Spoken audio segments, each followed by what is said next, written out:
দোস্ত এত ইমার্জেন্সি আসতে বললি কেন? তো একটা সমস্যা হয়ে গেছে রে। তুই আমাকে ইমার্জেন্সি 1,000 টাকা দিতে পারবি? আমার খুব দরকার বন্ধু, প্লিজ একটু চেষ্টা কর। এত ইমার্জেন্সি টাকা লাগবে? আচ্ছা কোনো ব্যাপার না, তোকে দিই। দোস্ত 1,000 টাকা। দোস্ত, তোর এই ঋণ আমি কোনোদিন শোধ করতে পারবো না রে। তুই আজ আমার বড্ড উপকার করলি দোস্ত। কিছুদিন পর।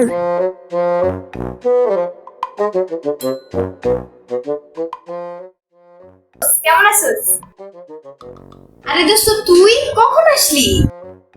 এই তো মাত্রই আসলাম। সেই কবে টাকা নিয়েছিস তারপর থেকে আর একবারও দেখা করিনি, তাই ভাবলাম একটু দেখা করে আসি। কি ব্যাপার তোর? কিসের টাকা দোস্ত?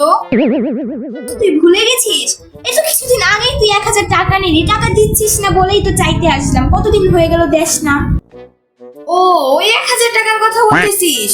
দোস্ত, তোকে তো আমি তখনই বলেছিলাম যে তোর এই ঋণ আমি কোনোদিনও শোধ করতে পারবো না। তাহলে তুই আজকে কেন আসলি আবার চাইতে, বুঝলাম না। কি বলিস দোস্ত? এই কথা তো সবাই কয়, তুই এমনি দিয়ে আমি বুঝাবি, আমি কেমনে বুঝবো? No, no, no, no.